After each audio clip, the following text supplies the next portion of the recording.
Terima kasih Anda masih menyaksikan Apa Kabar Indonesia Pagi. Pemirsa, Presiden Prabowo Subianto telah memerintahkan untuk menyegel hingga mencabut pagar laut yang saat ini membuat heboh di wilayah Tangerang dan juga Bekasi. Ini heboh di masyarakat. Hal itu disampaikan melalui Sekjen Partai Gerindra yang juga Ketua MPR Ahmad Muzani. Sementara Komisi 4 DPR mendesak agar pemerintah mengungkap siapa pemilik pagar laut yang menghebohkan di sejumlah wilayah perairan tersebut. Tidak hanya itu, DPR akan segera memanggil KKP untuk menjelaskan duduk perkara pagar laut seterang-terangnya. Pagar laut ditemukan di sejumlah daerah di perairan Pulau Jawa. Setelah ditemukan di perairan Kabupaten Tangerang, Banten, pagar laut juga ditemukan di perairan Tarumajaya, Kabupaten Bekasi, Jawa Barat, serta yang terbaru di perairan Pulau C, Reklamasi Jakarta Utara.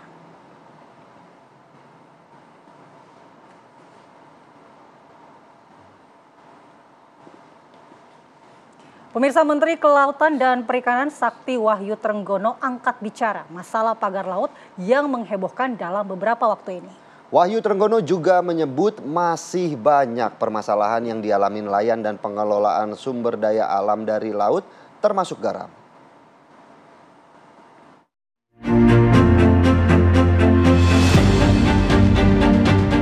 Ketentuannya adalah setiap kegiatan bangunan yang ada di laut memang harus mendapatkan izin kesesuaian. Kemudian kita cek dan seterusnya sesuai dengan koridor hukum, sesuai dengan peraturan perundangan yang berlaku, maka yang terjadi adalah itu memang betul tidak ada izin. Tahapan berikutnya setelah dilakukan penyegelan, kita ingin mencari institusinya siapa. Nah, sekarang sejauh di bawah pengawasan Kementerian Kelautan, untuk produsen garam, petani garam seperti apa? Kami memprediksi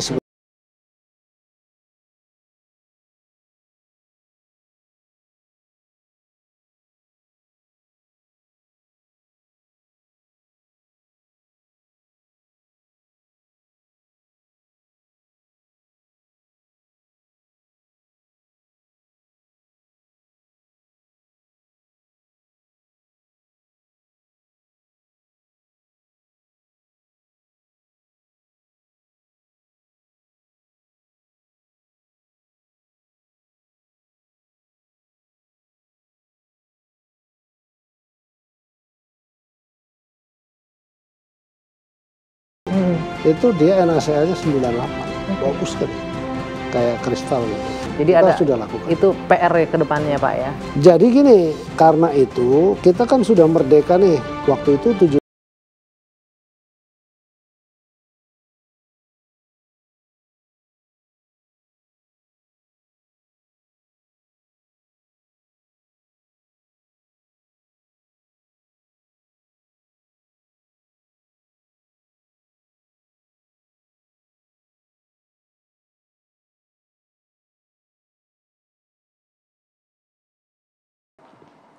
Dan ternyata pagar laut juga ada di perairan Teluk Jakarta, tepatnya di seberang Pulau C, Penjaringan, Jakarta Utara, pemirsa. Ya, pagar dari bambu itu ditemukan di 3 titik yang dipasang dari daratan hingga ke laut. Salah satu nelayan setempat mengungkapkan pagar laut sudah terpasang selama 4 bulan, namun tak diketahui pihak mana yang memasang dan memiliki pagar-pagar laut ini.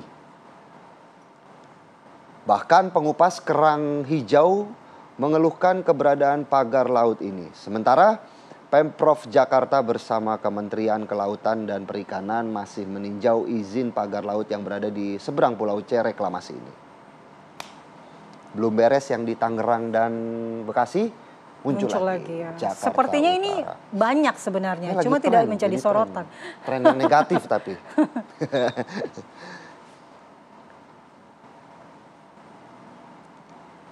Baik. Kita akan membahas terkait dengan masalah pagar-pagar laut ini yang mengganggu aktivitas nelayan dan ditemukan di beberapa perairan di Indonesia, khususnya di Jawa Barat, Jakarta, dan sekitarnya. Sudah bergabung bersama kami di studio ada Mas Fukri Viatna, Deputi Eksternal Eksekutif Nasional Walhi. Selamat pagi, Mas. Selamat pagi, Mas. Kemudian ada Mas Haryadin Mahardika, pengamat kebijakan publik Universitas Indonesia. Selamat pagi, Mas Selamat pagi, Mas Adin. Sehat semua ya? Alhamdulillah sehat. Oke. Pertama mungkin kita ke Mas Mukri. Mas Mukri, ini setelah sekian lama menjadi polemik di publik, pagar laut di Tangerang, kemudian muncul lagi di Bekasi, kemudian ditemukan lagi di Jakarta Utara. Pada akhirnya Presiden Prabowo Subianto memerintahkan untuk dibongkar. Kenapa sih harus menunggu Presiden Prabowo Subianto untuk membongkarnya? Tanggapan dari Walhi saat ini, kalau rencana pembongkarannya akhirnya jadi dilakukan hari ini seperti apa? Ya, secara akal ya. Kalau itu sudah dinyatakan pertama ilegal, kemudian udah jelas-jelas ilegal, kok nunggu sampai presiden yang ngomong? Berarti ada sosok yang raksasa dalam persoalan pagar ini. Kira-kira begitu kan? Karena mustahil menjadi rumit gitu ya. Saya sering sampaikan nih, contoh Angkatan Udara, ketika dengar terpotret oleh radar ada sinyal yang nggak bagus, dia terbangkan Sukhoi, dia kejar siapa ini? Dia perintahkan untuk turun. Nah, kenapa kalau sudah ketahuan ilegal seperti disampaikan oleh KKP kok menjadi sulit? Ya berarti memang ada sosoknya yang sangat besar. Seperti Berapa lama Walhi mengamati pagar laut ini? Betul apa ini sudah mulai sejak Juli 2024? Ya sebetulnya kita sih bukan mengamati pagarnya ya. Lebih kepada motif kepentingan kapling bisnis reklamasinya. Nah itu kan menjadi dasar aja tuh. Kalau sudah ini garis demarkasinya ya. Lo kalau mau bangun nguruk ke depan kira-kira gitu ya. Di sini nih mulainya. Sumbunya seperti itu. Jadi bukan soal di pagarnya. Tapi dampaknya ya Mas ya? Bukan dampak juga. Bisnis reklamasinya, karena dalam dokumen rencana tata ruang sampai yang terakhir mulai dari dokumen tata ruang tahun 2011, kemudian yang terakhir kita rujuk dalam dokumen rencana pembangunan jangka panjang Kabupaten Tangerang, itu memang diarahkan untuk bikin kota baru. Salah satu strategi cara bikin kota barunya adalah dengan melakukan reklamasi. Itu terang-terangan gitu ya. Nah agak unik juga nih buat kita. Kalau tidak ada pemohon yang gede gitu, sampai sabrak-abrak gitu kan, 9.000 hektar itu sabrak-abrak. 30 kilometer begitu. Ya, sabrak-abrak itu 9.000 hektar itu kan luar biasa tuh. Berarti ya 9.000 kali lapangan bola dia butuh untuk nguruk laut. Baik Mas Adin, tidak butuh waktu lama bagi Presiden kemudian memutuskan untuk langsung mencabut. Seperti apa kemudian, apakah memang perlu Presiden yang ngomong untuk langsung dicabut atau prosesnya seperti apa? Iya, kita perlu apresiasi ya. Mungkin Presiden kita cukup sensitif terhadap permasalahan yang dihadapi masyarakat. Dan ini juga bisa jadi momentum sebenarnya. Momentum bagi pemerintah untuk mereview kembali kebijakan-kebijakannya. Saya belum pasti apa atau tadi yang disampaikan Pak Mukri, ini bentuk proyek apa gitu ya, atau siapa dan sebagainya. Tapi kalau melihat dari rencana-rencana yang pernah disampaikan, ada proyek strategis nasional yang berada di kawasan-kawasan tersebut. Kemungkinan ini adalah proyek strategis nasional. Artinya kalau ini proyek strategis nasional, di situ ada berbagai macam keistimewaan sebuah PSN. Mungkin salah satu, kalau kita bisa lihat, salah satu keistimewaan proyek PSN adalah lembaga, instansi, kementerian yang terkait diwajibkan memberikan izin. Diwajibkan, jadi bukan lagi ada proses review yang mungkin lebih rigid, lebih objektif gitu ya kira-kira ya. Nah, jadi ada kata-kata diwajibkan. Artinya begitu itu sudah ditetapkan sebagai proyek PSN, semuanya harus memberikan izin. Nah, walaupun mengganggu proyek itu kemudian mengganggu, ya salah satunya kalau kita ambil contoh nelayan-nelayan yang kemudian kesulitan untuk melaut. Nah, itulah yang tadi saya katakan, ini adalah momentum bagi pemerintah untuk mereview kembali kebijakan ini. Apakah sudah benar kebijakan seperti itu? Apalagi kemudian Presiden sendiri sudah concern terhadap itu gitu. Ternyata PSN menimbulkan dampak negatif bagi masyarakat yang mungkin saja sebenarnya di proyeknya itu sendiri tidak melanggar, artinya tidak berada di lahan masyarakat, tapi adanya proyek itu ternyata menimbulkan misalnya kerugian ekonomi, kerugian mobilitas ya, kerugian itu akhirnya berdampak pada kerugian interaksi sosial, kemudian belum lagi masalah alam, lingkungan hidup dan sebagainya. PSN ini dimaksud adalah proyek strategis nasional ya Mas? Benar. Tapi kan kalau untuk di Tangerang ini belum ada pihak yang mengakui membuat pagar ini. Dan kemudian KKP menyegel, kemudian akhirnya diperintahkan untuk dicabut. Berarti ini antara pemerintah, kemudian siapapun pihak yang mendirikan pagar ini tidak ada koordinasi, tidak ada informasi, seperti itu Mas? Iya. Kemungkinan kalau koordinasi dan komunikasi mungkin ada, tapi kita tahu kita sendiri kan juga sedang dalam proses transisi pemerintahan ya. Saya yakin juga pemerintah yang baru punya ini yang berbeda, punya prioritas dan juga pandangan terhadap proyek-proyek nasional itu mungkin sedikit berbeda dengan pemerintah sebelumnya.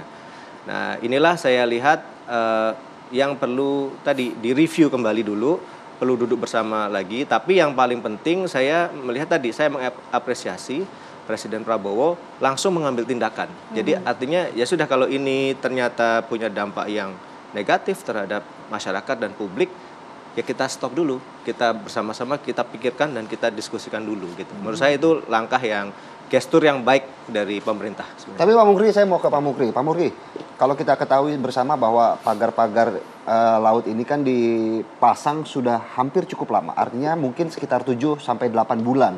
Apakah dengan durasi tersebut sudah cukup untuk merusak ekosistem yang ada di laut, atau setelah dicabut ini bisa kembali normal?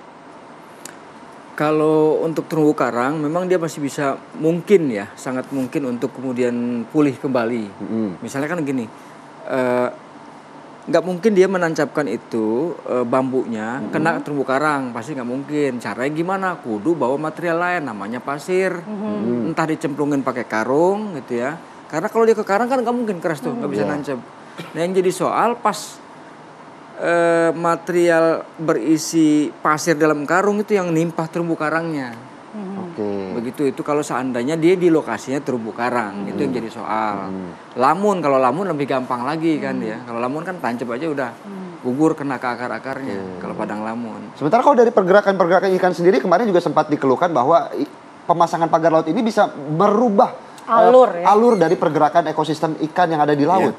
Jadi dampak ekologisnya ini kita sebut kenapa proses-proses seperti ini disebut bertentangan dengan nilai keadilan ekologis.